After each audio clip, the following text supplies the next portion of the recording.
Thank you sir. Okay,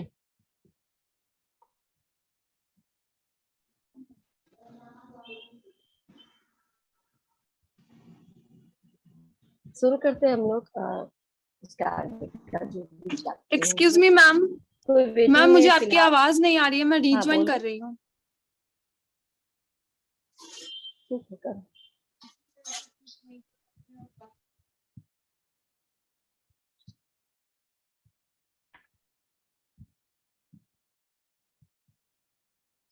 hmm,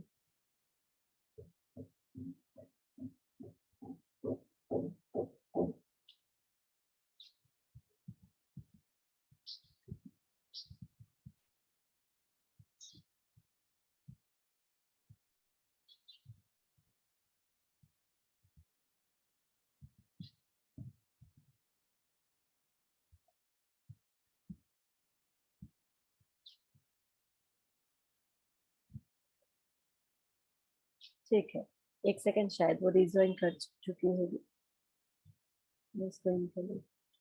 okay, ठीक है, हम लोग शुरू करते हैं आज की क्लास।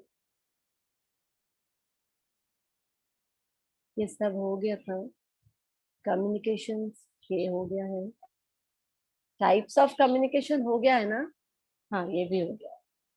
मोटिवेशन पे हम लोग आज से शुरू करेंगे, मोटिवेशन शायद।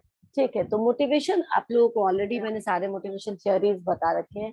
क्या होता है motivation? It refers to inspiring a person. Normally आप किसी दूसरे आदमी को इंस्पायर करते ताकि वो अपना बेस्ट दे सके, ठीक है ना। जो भी ऑब्जेक्टिव्स है, जो भी गोल्स है, उसको अचीव करने के लिए उसके पास वो कैपेबिलिटीज है, वो पोटेंशियल है, लेकिन वो काम नहीं करना चाहता, ठीक है ना। कोई भी रीजन हो, उससे वो डिमोटिवेटेड मैम है। टाइप्स ऑफ कम्युनिकेशन नहीं हुआ था कल लगता है। टाइप्स नहीं हुआ। ये वो नहीं हुआ स्टार्ट करना है। ओके, चलो ठीक है। ओके, ठीक है, नहीं हुआ था, फिर से ले लेते हैं इसको, वापस से इसको देखते हैं। तो ठीक है, टाइप्स ऑफ कम्युनिकेशन कौन कौन से हैं? मैंने कहा था कि कम्युनिकेशन के को नॉर्मली 3 कैटेगरी के बेसिस पर इसमें टाइप्स को डिफाइन किया गया है। यहाँ जो डायग्राम है इसमें कुछ मिसिंग है, मैंने आपको हैंड से बना करके एक डायग्राम शेयर किया था, याद है ना? Yes ma'am, yes ma'am. हाँ, तो कम्युनिकेशन को कैसे हम डिफाइन कर सकते हैं कि इसको on the basis of organisational structure, on the basis of expressions and on the basis of direction. तीनों के बेसिस पर हम इसको डिवाइड कर सकते हैं, डिफरेंशिएट कर सकते हैं। सबसे पहला है ऑर्गेनाइजेशनल स्ट्रक्चर के बेसिस पर।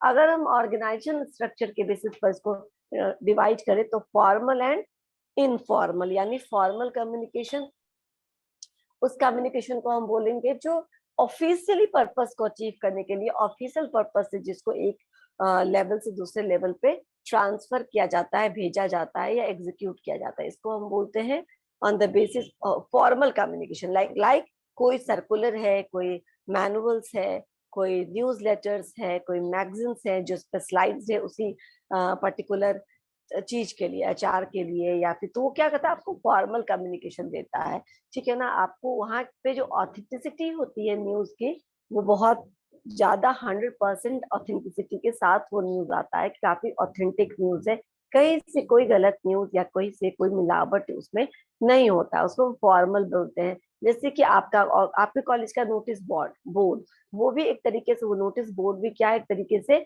सोर्स ऑफ फॉर्मल कम्युनिकेशन है, जहाँ से आपको पता चलता है कि क्या नया है, क्या पुराना है, क्या होने वाला है, कब छुट्टियां होने वाली है, कब कौन सी वेकेशन होने वाले हैं, या कहाँ पे आपका क्लासेस चलेगा, या अगर आपके कॉलेज में एग्जाम्स हो रहे हैं तो कहाँ पे आपका सीट होगा, किस रूम नंबर में आपका सीट होगा, वगैरह वगैरह। आप लोग करते हो ना, ये इन्फॉर्मेशन मिलता है ना आपको नोटिस बोर्ड से। यस तो ये यस मैम। ये हो गया फॉर्मल कम्युनिकेशन का एक तरीका। तो फॉर्मल कम्युनिकेशन ऑफिशियल पर्पस को साधने के लिए यूज किया जाता है, और इसमें बहुत कुछ है जो यूज कर सकते हैं। जैसे अभी मैंने बताया, मैनुअल्स, कोई ऑर्गेनाइजेशन का कोई न्यूज़लेटर है, या फिर कोई सर्कुलर्स है जो नए नियम कानून से अपने एग्जिस्टिंग एम्प्लॉय को परिचित कराता है, तो वो सर्कुलर्स के रूप में भी देता है। किसी को कुछ नोटिस भेजना है तो आप रजिस्टर्ड डाक से नोटिस भेज सकते हैं, मेल कर सकते हैं। ये सारे एग्जाम्पल्स है फॉर्मल वे ऑफ कम्युनिकेशन के, ठीक है। इनफॉर्मल कम्युनिकेशन क्या होता है? जब इनफॉर्मल कम्युनिकेशन मतलब वो that may be related with official purpose और may not be related with official purpose, वो आपके अपने पर्सनल प्रॉब्लम से भी रिलेटेड हो सकता है, कोई भी दुनिया भर की बातें हो सकती है जो आप किसी के साथ शेयर करते हैं। ऑर्गेनाइजेशंस के अंदर डिफरेंट कलीग्स के साथ भी, डिफरेंट हायरार्की लेवल के साथ भी ये किया जा सकता है कि इनफॉर्मली, फॉर्मली आप जो भी है वो ठीक है, पर इनफॉर्मली भी आप बातचीत करते हैं जिसमें कोई और जिसकी ऑथेंटिसिटी बहुत ज्यादा नहीं होती। आपने कोई बात बोल दिया इनफॉर्मली और हम उस पर विश्वास कर ले, नहीं।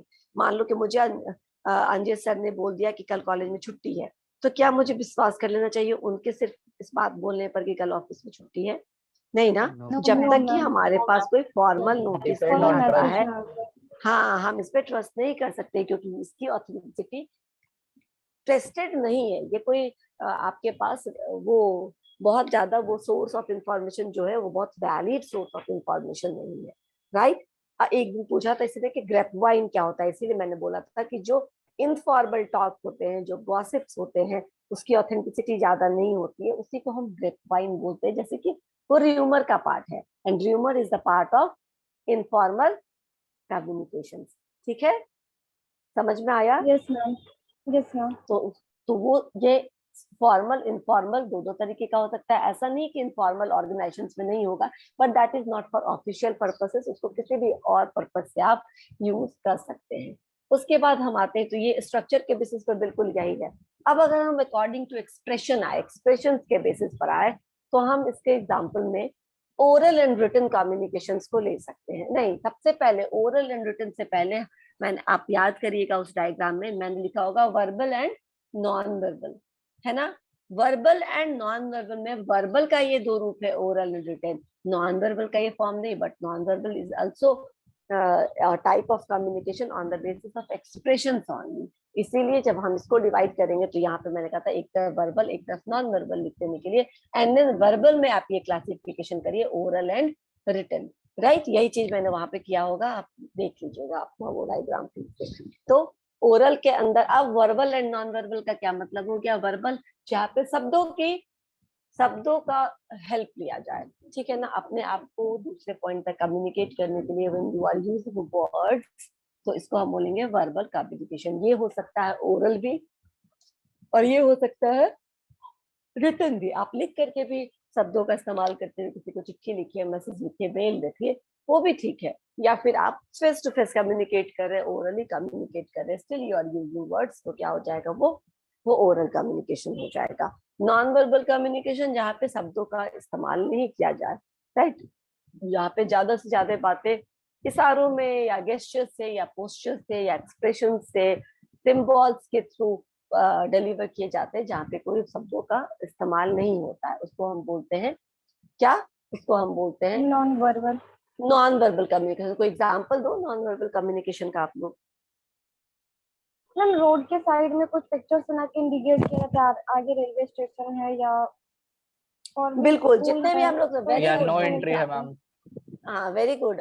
जैसे भी हम रोड पे देखते हैं, मेन रोड पे, सबसे बड़ा तो नॉन वर्बल कम्युनिकेशंस का हम लोग बहुत सारे जानते हैं, लेकिन एक और डायरेक्शंस बताने के लिए, ऐसे दाएं बाएं ऊपर, यस अगर मैम, लेफ्ट राइट। फ्लाईओवर को क्रॉस करके जाना है, तो जो डायरेक्शंस बताने के लिए लिखा रहता है, सिर्फ एरोज, ठीक है ना, जहाँ पे फिर लिखा रहे कि फलाना जगह 80 किलोमीटर, वहां आपने शब्दों का इस्तेमाल किया, ठीक है, तो वो नहीं आएगा नॉन वर्बल में। मैम लेकिन मैम ऑनलाइन मैम करती है वेटिंग में। रहने दो उसको, वेटिंग में थोड़ी और दो। ओके, इन कर दिया नाउ। तो मैं क्या बोलूं, ये जो डायरेक्शंस हैं, ये सिर्फ डायरेक्शंस जब हम देते हैं, दाएं है बाएं है ऊपर है, या फिर इधर से राउंड लेकर के लेना, तो कई बार मैं तो कभी कभी समझती भी नहीं ये क्या डायरेक्शन दिखा रहा है, मतलब ऊपर किधर जाना है यार, ऊपर का कौन सा रास्ता है, ठीक है ना। कई बार ऐसे एरो रहता है, वो एरो मेरे कुछ समझ में नहीं आते रहता, ठीक है ना। और कई बार फ्लाईओवर के नीचे से तो ऐसे करके भी दिखाता है वो, वो ठीक है ना, कि यूटर्न अगर का फ्लाईओवर के ऊपर से होता है। आपको लेना है तो। यस हाँ, मैम, फ्लाई कभी कभी या नो यू टर्न एंट्री का लेना है, बोर्ड बहुत ऊंचा कर दिया जाता है, इस वजह से नो एंट्री भी नहीं दिखता है। नहीं दिखता है। तो कुछ वो हमारे यहाँ के हैं, जब आप फॉरेन्स के डायरेक्शंस देखोगे तो वो काफी क्लियर होते हैं, ऐसे ऊपर की तरफ कुछ नहीं होता वो, ठीक है ना, वो काफी क्लियर डायरेक्शंस दिखाते हैं, लेकिन हमारे यहाँ यही चलता है, तो ठीक है। दैट इज व्हाट, आप किसी यात्री को कम्युनिकेट कर रहे हो, रास्ता दिखा रहे हो, बता रहे हो कि उनको आगे कैसे जाना है, उनका जो भी डायरेक्शन है वो किधर का है, लेफ्ट है राइट है सीधा है जहाँ भी है, तो वो भी एक नॉन वर्बल कम्युनिकेशन का वो भी एक एग्जाम्पल होगा। और हमारे यहाँ होता है कई बार, हमारे यहाँ मीम्स जो होता है बिना शब्दों का यूज किए हुए जो हम प्ले करते हैं, ठीक है ना, उस प्ले से जब हम अपने जो भी हमारा टॉपिक होता है उसको एक्सप्रेस करते हैं, अपने ऑडियंस तक समझाते हैं, तो उसको भी हम informal sorry non verbal way of communication बोल सकते हैं। और कई बार non verbal way of communication हम आपस में करते हैं, वर्बल और नॉन वर्बल के कॉम्बिनेशन बीच में, है ना। जैसे कुछ नहीं पता है यस मैम, तो यस मैम। बता दिया कि I don't know, right, I don't know, बिना कुछ बोले हुए, ठीक है ना, तो वो भी हम यूज करते हैं। तो these are non verbal communication. ये दोनों तो समझ में आ गया। इसके बाद हम आते हैं according to the ma'am gesture direction. कैसे यूज होता है इसमें? गेस्चर का कैसे यूज होता है? सपोज करो कि आप नहीं बोलते हैं, चलो, हाँ, कोई बहुत खराब मार्क्स आया, ठीक है ना, किसी के एग्जाम में बहुत खराब मार्क्स आए, ठीक है ना, एंड पापा एकदम आंख लाल कर करके एकदम गुस्से में करेर रहे हैं, दैट इज क्या, बोल कुछ नहीं रहे हैं, एकदम गुस्से में देखे जा रहे हैं, ठीक है ना। अब आपको ओ, लग रहा है इशारों यार से बातचीत मैम। अगला स्टेप लगने वाला है, ठीक है ना, and the another ji. Gesture is ठीक है, बुरा मार्क्स आ गया है लेकिन उनको गुस्सा नहीं करना, कम आए, ठीक है ना, वो कम एंड देन ठीक, आगे से तैयारी करो, ठीक है ना। दैट इज व्हाट गेस्चर की काइंड गेस्चर है, ठीक है ना, ठीक है, कोई बात नहीं, आगे से ज्यादा मेहनत करना, इट्स ओके, होता है कभी कभी, अच्छे स्टूडेंट को भी कम मार्क्स आ जाता है, कुछ कमी रह गया होगा तुम्हारे पढ़ने के तरीके में, थोड़ा उस पर मेहनत करो, ठीक है ना। तो गेस्चर व्हेन आप किसी को टैप करते हैं प्यार से, ऐसे करके आप किसी के सर पे हाथ फेरिए, वो क्या गेस्चर हुआ? वो इस चीज का गेस्चर हुआ कि I am with you and be blessed, और आगे सब कुछ अच्छा होगा, ठीक है, कभी कुछ हो गया तो हो गया, वो एक गेस्चर हुआ, ठीक है ना। आपका कुछ मेरा गिर गया, ठीक है ना, and then you pick up that and give it to me, देखिए कुछ बोला नहीं लेकिन आपने कुछ उठा के मुझे दे दिया, दैट बिकम्स अ गेस्चर, ठीक है ना, पोलाइट गेस्चर जिसको हम बोलते हैं, राइट। जहां Yes, हमने यस कुछ मैम। बोला नहीं पर हमने कम्युनिकेट किया, है ना, समझ में आया। कई बार देखोगे यस कि जो मैम। अच्छा बैट्समैन होता है वो अच्छा जब स्कोर खड़ा करता है तो वो अपने बैट से ऐसे करके दिखाता है ना ऑडियंस को, ऊपर भगवान को, व्हाट इज दिस, ग्रैटिट्यूड, ठीक है ना, आपने मुझे मोटिवेट किया, भगवान को थैंक यू बोलता है कि अच्छा किया, आज का दिन मेरे लिए अच्छा रहा, थैंक यू गॉड, राइट, वही है ना, वो बोलता तो कुछ नहीं है, वो पर अपने बैट से ऑडियंस को थैंक्स बोलता है, ऊपर देख करके भगवान को थैंक यू बोलता है, दिस इज गेस्चर। समझ में आया? yes ma'am. Yes ma'am. Yes ma'am, yes ma'am, आ गया समझ में मैम। ठीक है, अब हम डायरेक्शंस पे आते हैं। डायरेक्शंस के बेसिस पे 4 तरीके का है, यहाँ पे डायग्राम में 3 ही है, तो इसको एक मैंने और कहा था कि डायगोनल इसमें ऐड कर लीजिएगा। Downward communication, upward communication, horizontal communication and diagonal communication. Downward communication किसको बोलते हैं? जब हम कम्युनिकेशन जब ऊपर से नीचे की तरफ आए, यानी जब सीनियर कोई इंस्ट्रक्शंस, कोई डायरेक्शंस, कोई ऑर्डर ऊपर से नीचे की तरफ सेंड करता है, भेजता है कि हम लोग को क्या करना है, हमारे टीम मेंबर्स को अब अगला स्टेप जो है वो ये लेना है, ठीक है। तो जब डाउनवर्ड कम्युनिकेशन होता है, यानी जब ऊपर से नीचे की तरफ कोई इंफॉर्मेशन शेयर किया जाए, कुछ इंस्ट्रक्शन दिए जाए, तो उसको हम बोल सकते हैं कि ये डाउनवर्ड कम्युनिकेशन है, वो ऊपर से नीचे की तरफ आ रहा है। अपवर्ड कम्युनिकेशन क्या हुआ? जब ग्राउंड लेवल के लोग अपना कुछ फीडबैक, अपना कुछ एक्सपीरियंस, अपने कुछ प्रॉब्लम्स, अपने कुछ डिफिकल्टी को हायर अथॉरिटी के साथ शेयर करता है, तो वो अपवर्ड कम्युनिकेशन हो गया। या फिर ये तो एक तो समझ में आ गया कि जैसे क्लास में क्या डिफिकल्टी है, मान लो मैम क्लास में फ्रॉम डिफिकल्टी है, मान लो कि क्लास में डिफिकल्टी है कि प्रोजेक्टर इज नॉट वर्किंग, ठीक है ना, या फिर सिस्टम खराब है या कुछ, तो ये तो सर नहीं आते ना, डायरेक्टर सर या मेगा मैम तो बार बार क्लास में एंटर करके नहीं पढ़ाती आप लोगों को, ये तो हम लोग फेस करते हैं। तो जो भी हम लोग फेस कर रहे हैं, हम लोग उससे बता दिया, sir this in this problem, इस रूम में ये चीज का दिक्कत है, ठीक है ना, तो उनको समझ में आएगा, then he will give orders and instructions to IT support system, और फिर उसको ठीक किया जाएगा। तो अब ये कौन सा कम्युनिकेशन हो गया? अपवर्ड, नीचे से ऊपर की तरफ आप इंफॉर्मेशन को शेयर कर रहे हो, आप ग्राउंड रियलिटी को शेयर कर रहे हो, ठीक है ना, जो भी आप फेस कर रहे हो, कस्टमर्स के क्या रिव्यूज है, कस्टमर्स के क्या आपके लिए किस तरीके से कस्टमर्स आपको सोचती है, वो आप क्या कर रहे हो, शेयर कर रहे हो अपने सीनियर्स के साथ, तो वो हो गया अपवर्ड कम्युनिकेशन, ठीक है। अब हम हॉरिजॉन्टल और डायगोनल देख लेते हैं। मैम, इस दोनों को हॉरिजॉन्टल, कम शब्दों में ये बोल सकते हैं ना, डाउनवर्ड मतलब top level management to low level management के बीच के बिल्कुल कम्युनिकेशन। और बिल्कुल अपवर्ड नहीं। को मैम लो से टॉप के बीच की कम्युनिकेशन। हाँ, यही मैं बोलूँ, सबऑर्डिनेट से सीनियर की तरफ, सुपरवाइजर की तरफ। और अब आते हैं हॉरिजॉन्टल कम्युनिकेशन में। हॉरिजॉन्टल कम्युनिकेशन मतलब कि एक ही लेवल पे, मेरे अदनान सर के बीच में, उसके बाद अजय सर है, नेहा मैम है, हम लोग आपस में कम्युनिकेट कर रहे हैं। फॉर्मल कम्युनिकेशन है, काम से रिलेटेड कम्युनिकेशन है, जो भी है, या इनफॉर्मल कम्युनिकेशन है, लेकिन क्या है, लेवल ऑफ जो हायरार्की है वो सेम हायरार्की है, ठीक है ना। हॉरिजॉन्टली फ्लो हो रहा है, ना अपवर्ड है ना डाउनवर्ड है। हॉरिजॉन्टल लेवल में, सेम लेवल पे हम लोग आपस में कुछ इन्फॉर्मेशन शेयर कर रहे हैं, तो उसको हम हॉरिजॉन्टल कम्युनिकेशन बोल सकते हैं। क्लियर हुआ ये? Yes ma'am. और इसके Yes, बाद ma'am. है डायगोनल कम्युनिकेशन। जैसे डायगोनल हम बोलते हैं ना कि आरा तिरछा, ठीक है ना, किसी भी डायरेक्शंस में, यानी कि फाइनेंस डिपार्टमेंट का सीनियर मैनेजर एचआर डिपार्टमेंट के जूनियर मैनेजर के साथ, एग्जीक्यूटिव मैनेजर के साथ या एग्जीक्यूटिव के साथ बात कर रहा है, ठीक है ना, हो गया ना डायगोनल कम्युनिकेशन। दो अलग डिपार्टमेंट्स हैं और उनके जो एक ही सिमिलर नहीं, इवन हॉरिजॉन्टल कम्युनिकेशन में भी अलग अलग डिपार्टमेंट्स हो सकते हैं, लेकिन जो लेवल होगा उनका काम करने का, जो उनका वो होगा, आपसी लेवल होगा। जैसे कि HR manager talking with finance manager, तो दोनों एक ही, लगभग एक ही प्रोफाइल में है, एक ही तरह के हायरार्किकल लेवल से है, तो वो हॉरिजॉन्टल कम्युनिकेशन हो जाएगा। लेकिन डायगोनल तब हो जाएगा जब HR manager is talking with finance accountants, ठीक है ना, अकाउंटेंट के साथ बात कर रहा है, ठीक है, उससे भी उसको कुछ इन्फॉर्मेशन लेना हो सकता है, and they can talk with, right. तो इसको हम बोलेंगे क्या, डायगोनल कम्युनिकेशन। अलग अलग डिपार्टमेंट्स में अलग अलग हायरार्की लेवल पे जब लोग बातचीत करते हैं तो उसको डायगोनल कम्युनिकेशन बोलते हैं। खत्म। टाइप्स ऑफ कम्युनिकेशन यही है। और कुछ पूछना आप लोगों को तो पूछिए। मैम डायगोनल कम्युनिकेशन मतलब यही हुआ कि एक लेवल पे डिफरेंट पीपल से जब कम्युनिकेशन हो। फिर से बोलना अमीषा, मुझे समझ में नहीं आई आपकी बात। मैम डायगोनल कम्युनिकेशन एक बार और बता रही ना, मतलब एक लेवल डायगोनल पे डिफरेंट पीपल से जब। मैं बताती हूँ डायगोनल कम्युनिकेशन, एक बार फिर से सुनना।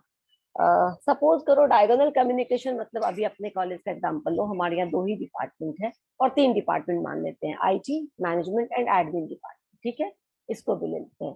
तो admin department, Nitish sir HOD of management department is talking with the faculty of IT department, Ravi Soni sir, Anjesh sir, ठीक है ना। तो उन्होंने क्या किया, नीतीश सर हैं जो मैनेजमेंट डिपार्टमेंट के एचओडी हैं, वो क्या कर रहे हैं, आईटी डिपार्टमेंट के फैकल्टी से बात कर रहे हैं, ठीक है। अब आईटी डिपार्टमेंट का फैकल्टी एडमिन टीम के किसी एम्प्लॉय से बात कर रहा है, यानी एडमिशन पूजा मैम से बात कर रहा है, या फिर खुर्शीद सर से बात कर रहे हैं, ठीक है। तो ये जो है ना कि अलग अलग डिपार्टमेंट्स के लोग, सबका लेवल अलग अलग है, सबकी जो हायरार्किकल पोजीशन वो डिफरेंट है, but they are talking with different hierarchical position, है ना, समझ में आया। तो डायगोनल यस कम्युनिकेशन मैम। बोले, यानी तो मैम डिपार्टमेंट्स हॉरिजॉन्टल और अलग है। डायगोनल में मैम सीधे अंतर ये क्या कह है, सकते वही मैं बता रही हूँ, क्या अंतर है हॉरिजॉन्टल एंड डायगोनल में, कि हॉरिजॉन्टल में जब आप बात करते हो तो सिमिलर लेवल होता है, ठीक है ना, भले ही आप 10 किसी और डिपार्टमेंट के लोग से बात करिए।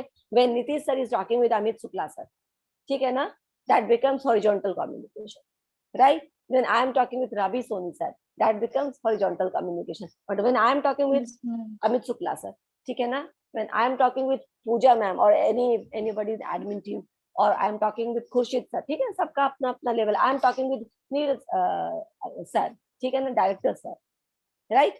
तो क्या हो गया, ये डायगोनल कम्युनिकेशन हुआ, क्योंकि लेवल्स तो हमारे अलग अलग हैं, but we are still communicating. मैं अपने से जो भी मेरे Yes, प्रॉब्लम्स ma'am. उससे रिलेटेड इंफॉर्मेशन में शेयर कर रही हूँ, तो ये डायगोनल कम्युनिकेशन। क्लियर है आप Amisha? Yes Yes, ma'am. ma'am. Clear. अब ये हो गया, अब हम मोटिवेशन पे आते हैं। मोटिवेशन मतलब मैंने अभी शुरू किया था, वो क्या है कि नॉर्मली अपने एम्प्लॉयज को, उनमें कैपेबिलिटी है, उनमें पोटेंशियल है, लेकिन क्या है, तो एक जील की कमी है, एक उत्साह की कमी है। तो वही उत्साह जब हम एक मैनेजर अपने एम्प्लॉयज में भर देता है, ठीक है ना, जब वो उत्साह उनमें वो क्रिएट कर देता है किसी भी चीज से, तो जब वो इस तरीके का उत्साह भर दे, तो जिससे कि उनके जो स्टाफ हैं, उनके जो लोग हैं, उनका जो टीम मेंबर है, वो उत्साहित होकर के जो पोटेंशियल है उसको अच्छे तरीके से यूज करने के लिए तैयार हो जाए, यानी अपना बेस्ट देने के लिए तैयार हो जाए। जो भी प्रॉपर इंस्ट्रक्शन क्या ऑर्डर है वो अगर उचित तरीके से दिया गया है एक जगह से दूसरी जगह, तो क्या होता है वो क्लैरिटी देता है, और मैनेजर को ये भी करना चाहिए कि वो अपने एम्प्लॉयज में इफेक्टिव रिजल्ट को लाने के लिए क्या करे कि अपने एम्प्लॉयज को इंस्पायर करे। इंस्पायर करने का मैंने कहा कि बहुत सारा तरीका है, फाइनेंशियल इंसेंटिव्स है, नॉन फाइनेंशियल इंसेंटिव्स है। आप उसको ये भी पूछ सकते हो कि अगर आप अच्छा काम करोगे तो आपके लिए प्रमोशन एंड ग्रोथ के यहाँ पे अवेन्यूज है, और अगर आप अच्छा नहीं करेंगे तो आप यहीं पे रह जाएंगे। तो इस तरीके से भी वो मोटिवेट हो सकते हैं, है ना। तो मोटिवेशन के लिए पॉजिटिव नेगेटिव कोई भी टर्म आप यूज करिए, लेकिन मैंने कहा कि नेगेटिव बहुत लॉन्ग लास्टिंग नहीं होता है, जबकि positive way of motivation long lasting होता है। ठीक है ना। Yes ma'am. Yes, ma'am. Purpose क्या है मोटिवेशन ma'am. का? सबसे पहला पर्पस है कि टू टेक इनिशिएटिव, यानी कि आप इनिशिएटिव लेते हैं, ठीक है ना, स्टार्टिंग करने के लिए। आपके टीम मेंबर्स कोई काम को लेने के लिए या उसको खुद से आकर के Initial. पूछते आई कैन डू दिस, ये होता है इनिशिएटिव लेना। तो आपके टीम मेंबर्स इनिशिएटिव लेने के लिए रेडी। दूसरा होगा टू, कैसे आवाज आ रही है, प्लीज म्यूट कर लो वो अपने आप को। To show dynamism and curiosity. अब डायनेमिज्म मतलब क्या होता है कि अलग अलग तरीके का काम करने के लिए आप तैयार है। आप अपना काम तो कर ही रहे हैं, लेकिन आप और भी कोई किसी लेवल का काम है, कुछ काम है जो थोड़ा सा भी आपके लिए चैलेंजिंग हो सकता है, या फिर वो आपका अपना कोर एरिया नहीं है, but still you are ready to do this. ठीक है ना। डायनेमिज्म को और क्यूरियोसिटी को, सीखने की इच्छा को बढ़ावा देता है मोटिवेशन, है ना। जो आप नहीं, आपको लगता है कि आप हो सकता है अभी ये नहीं कर सकते हैं, लेकिन with the help of motivation आप उस काम को भी करने का हिम्मत करते हो, and then you find out कि अरे आप ये भी कर सकते थे, इट इज सो इजी, आपने कभी ट्राई ही नहीं किया था। तो ये डायनेमिज्म एंड क्यूरियोसिटी को बढ़ावा देता है, सीखने की इच्छा को अंदर से इनकलकेट करता है। थर्ड है to work willingly and cooperatively, अपनी इच्छा से काम करना। इनिशिएटिव लेना भी यही बोलते हैं कि अब आप खुद से आकर के शुरुआत करिए उस काम को, अपने स्टार्ट करने की कोशिश करिए। एंड विलिंगली एंड कोऑपरेटिवली का मतलब होता है कि अपनी इच्छा से, ठीक है ना, अपनी इच्छा से और एक दूसरे के को कोऑपरेट करते हुए, एक दूसरे का साथ देते हुए जब आपने क्या काम किया तो उसको हम क्या बोलेंगे? To work willingly and And cooperative. Cooperatively. ये भी इसका एक पर्पस है। To work in a discipline manner, ठीक है। मोटिवेशन इसलिए भी दिया जाता है ताकि आप डिसिप्लिन मैनर मतलब कैसे कि जो आपके सीनियर हैं, जो आपके सबऑर्डिनेट्स हैं, उनको उचित मार्ग प्रदर्शन करते हुए, उनको सही रास्ता दिखाते हुए क्या करिए, आप उनसे काम करवाइए। सीनियर से ऑर्डर्स दे रहे हैं लेकिन आप नहीं सुन रहे, वो आपको डायरेक्शंस दे रहे हैं कि ये काम ऐसे करना है, but you are not paying any heed to that particular instructions. तो क्या होगा? अनडिसिप्लिन्ड एटमॉस्फेयर हो जाएगा, राइट। तो मोटिवेशन इसलिए भी दिया जाता है कि आप डिसिप्लिन वे में काम करें, ठीक है ना। डिसिप्लिन वे में जो काम करेगा उसको हम एडिशनल कुछ प्राइज देंगे, कुछ रिकॉग्निशन देंगे, कुछ रिवॉर्ड देंगे, ताकि वो और अच्छे से काम करने के लिए तैयार है। डिसिप्लिन में वे में काम करे, किसी के साथ लड़े झगड़े नहीं, किसी के साथ बदतमीजी ना करे, ठीक है। To take interest in their work, यानी कि अपने to take interest in their work, यानी जो भी उनको काम दिया गया है उसमें वो रुचि लेके काम करे, अच्छे से काम करे, उसमें वो इंटरेस्ट ले, ठीक है ना। उसको किसी तरीके से ना करे बल्कि उसको बेस्ट तरीके से करे, right. To be responsible and loyal, यानी मोटिवेशन आपको रिस्पॉन्सिबल और लॉयल बनाता है। When you are motivated enough, देखो ये तो मेरा अपना ओन एक्सपीरियंस मैं आप लोगों से शेयर करती हूँ कि जब आप किसी का सिर्फ हमेशा कंप्लेन करेंगे, ठीक है ना, ये बड़े के साथ भी लागू है, ये बच्चों के साथ भी लागू है। सिर्फ कंप्लेन करते रहेंगे तो वो एक बार को क्या करेगा ना, बाद में जाके वो एक्सेप्ट कर लेगा कि नहीं, मेरे काम में सिर्फ गलतियां ही होती है, and then I am made for making mistake, ठीक है ना। वो कभी ना कभी इस बात को एक्सेप्ट कर लेगा कि मैं गलतियां करने के लिए ही हूँ, और उसको ठीक है मैं ऐसे ही करूंगा, मैं ऐसे ही करता हूँ। लेकिन मैंने आपको कई बार बोला कि आप किसी एक छोटे, अगर वो 10 गलतियां करता है, लेकिन अगर उस 10 गलतियों में कोई एक चीज सही है और उसको खूब अच्छे से हाईलाइट करो, ठीक है। जैसे हम हाईलाइट करते हैं ना गलतियों को, उस गलतियों को हाईलाइट करने के बदले आप उसके एक अच्छे काम को हाईलाइट करिए।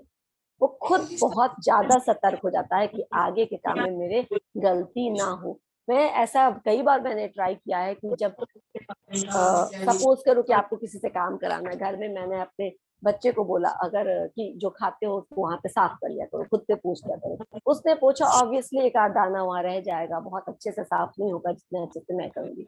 बट देन आई सेड, वाह कितने अच्छे से साफ किया है, ये तो चमका दिया तुमने, अब देखो वो पूरे दिन उसको चमकाता रहेगा, ठीक है ना, क्योंकि उसे लगता है कि मैंने बहुत अच्छे से किया, थोड़ा और कर लूं, थोड़ा और अच्छे से कर लूं, राइट, इट हैपेंस, ठीक है ना, ऐसा होता है नॉर्मली। एक अच्छा मैनेजर रॉन्ग एस्पेक्ट को अगर उसके रोल अच्छी नंबर चीजों को 75 म्यूट कर लो। नहीं था, रोल नंबर इसका 65। 25 टाइप तो बेचारा अमृत अच्छा हो ठीक गया है, आई विल डू दिस, चुप रहिएगा आप लोग। अभी मुझे ठीक है, अभी कोई आवाज नहीं आ रही है, ओके। तो ये क्या होता है कि अगर आप किसी के पॉजिटिव एस्पेक्ट को ज्यादा फोकस करेंगे तो उसके दिमाग में आता है कि मैं अच्छी काम को कर सकता हूँ, काम को अच्छी तरीके से कर सकता हूँ, और वो ज्यादा अच्छी तरीके से काम करने के लिए मोटिवेटेड होगा। तो मोटिवेशन का हमेशा एक रूल होता है कि किसी से भी आपको काम करवाना है तो आप क्या करिए, आप उनके पॉजिटिव पार्ट पे ध्यान दीजिए, ठीक है ना। निगेटिव ज्यादा बोलेंगे तो he will accept negative points for them, ठीक है ना, वो Yes, अपने लिए निगेटिव right. बातें को Yes, एक्सेप्ट ma'am. कर लेगा। आप Yes, उनके ma'am. पॉजिटिव चीजों को, कुछ भी नहीं है, एक चीज, एक उसका खराब हैंड राइटिंग को तुम बड़ाई कर दो, ठीक है ना, मैं हमेशा ही ऐसा करती हूँ।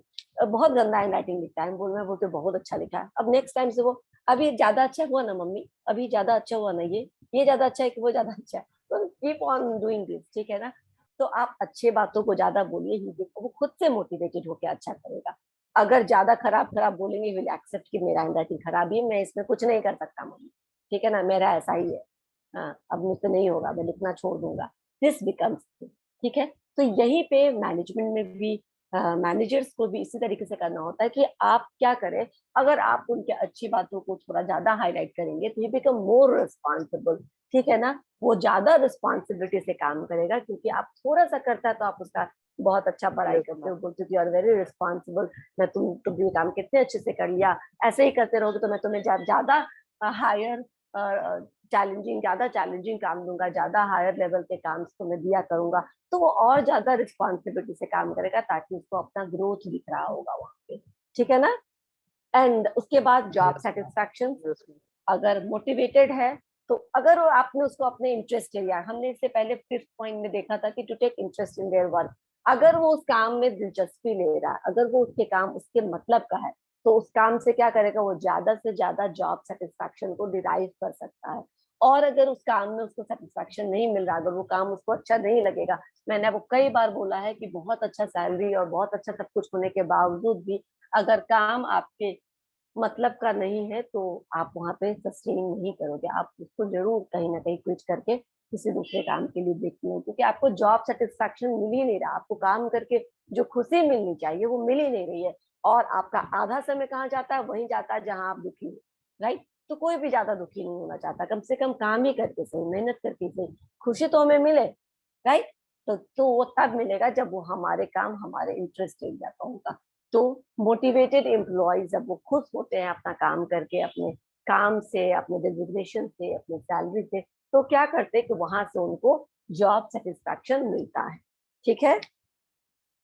And then finally last point, Yes, ma'am. to contribute their best to achieve their personal and organizational objective, यानी जो मोटिवेटेड एम्प्लॉय है वो अपना बेस्ट देता है अपने ऑब्जेक्टिव को साधने के लिए भी, अपने गोल्स को अचीव करने के लिए भी, और ऑब्वियसली ऑर्गेनाइजेशनल गोल्स को अचीव करने के लिए, यानी मोटिवेटेड एम्प्लॉयज के हेल्प से आप ऑर्गेनाइजेशनल ग्रोथ, ऑर्गेनाइजेशनल ऑब्जेक्टिव को अचीव कर सकते हैं। एंड व्हेन ऑर्गेनाइजेशन ग्रोज, जो भी उनके लोग होते हैं, जो भी उनके एम्प्लॉयज होते हैं, दे आल्सो ग्रो, है ना। Yes, now ma'am. Types of motivation, ये हम लोगों ने देखा होगा, टाइप्स ऑफ मोटिवेशन क्या है, पॉजिटिव मोटिवेशन, नेगेटिव मोटिवेशन, इसको Negative डिस्कस करने की जरूरत motivation. है Yes, क्या? ma'am. नहीं मैम, नहीं ना, पॉजिटिव मोटिवेशन मतलब जो पॉजिटिवली आपको मोटिवेट करे, जहाँ पे कोई फियर नहीं हाँ हो, अभी आप जहाँ पे बताई ना कोई कि यस पनिशमेंट मैम, नहीं हो, हाँ जहाँ पे कोई फियर, कोई पनिशमेंट, कोई पेनल्टी नहीं हो, जहाँ पे कोई सही बात टिकट नहीं हो, जहाँ पे सिर्फ पॉजिटिव चीजें हो, ठीक है। बोनस है, अभी मैम वो प्रमोशन राइटिंग वाला एग्जांपल आ सकता है मैम, पॉजिटिव में हाँ राइटिंग थोड़ा और पॉजिटिव में अच्छा आ कर सकता लो। है, पॉजिटिव, हाँ। यस और मैम, अगर मैंने डांटना शुरू कर दिया तो 4-5 बार वो के डांट निगेटिव सुनने में के आ बाद ही विल एक्सेप्ट कि मुझे यही करना है। दूसरा है मोटिवेशन में भी फाइनेंशियल और नॉन फाइनेंशियल, यानी कि मोटिवेशन फाइनेंशियल से भी रिलेटेड हो सकता है, नॉन फाइनेंशियल भी हो सकता है, जैसे कि आप लोग जानते हैं और हर्बर्ट थ्योरी में देख चुके हैं कि क्या होता है फाइनेंशियल और क्या होता है नॉन फाइनेंशियल जितने भी रिवॉर्ड, रिकॉग्निशन, एडवांसमेंट, ग्रोथ है, वो सारा non financial way of motivation है। और फाइनेंशियल जब आपको आपके सैलरी में इंक्रीमेंट करके दिया जाए, आपको इंसेंटिव्स दिया जाए, बोनस दिया जाए, या फिर आपको प्रमोशन दिया जाए accompanied with the growth in hike in salary, तो वो सब क्या हो जाएगा, फिनेंशियल मोटिवेशन के अंदर आ जाएगा। उसके बाद है primary and secondary motivation. Primary and secondary motivation हम लोगों ने मास्लोज थ्योरी में देखा था। जो ह्यूमन के बेसिक नीड्स हैं, जो ह्यूमन के साइकोलॉजिकल फिजियोलॉजिकल नीड्स है, दैट कॉन्स्टिट्यूट प्राइमरी मोटिवेशन। अगर वो सारे सेटिस्फाइड होते हैं तो उनके प्राइमरी नीड्स सेटिस्फाई हो गए। और जो अपर लेवल के नीड्स होते हैं, जो साइकोलॉजिकल एंड स्टीम नीड्स होते हैं, जो सेल्फ एक्चुअलाइजेशन नीड्स होते हैं, वो सेकेंडरी मोटिवेशन का पार्ट होता है। Clear? Yes ma'am. Yes ma'am. Yes ma'am, clear. अब ये हो गया है लीडरशिप। थोड़ा सा देख लो, लीडरशिप मैंने बताया था कि लीडरशिप क्या होता है। ये एक एबिलिटी होती है कि आपके फॉलोअर्स आपको वॉलंटरली आपके काम को सपोर्ट करे, आपके दिए गए जो भी ऑर्डर है उसको फॉलो करे, आपके रहते हुए तो काम करे, या आप ना है तो भी वो उतनी ही जील के साथ काम करे, because this is given by the leader of the group. ठीक है ना, वो लीडर को बहुत रिस्पेक्ट करते हैं, इसीलिए लीडर्स या सीनियर मैनेजर के प्रति बहुत रिस्पेक्ट होना चाहिए। और उनको ये रिस्पेक्ट कहाँ से मिलेगा?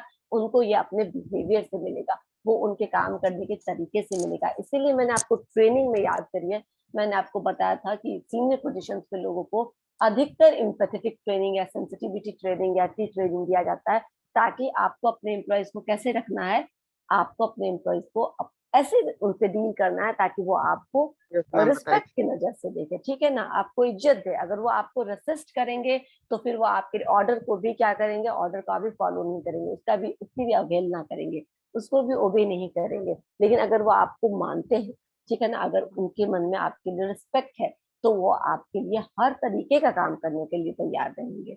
राइट?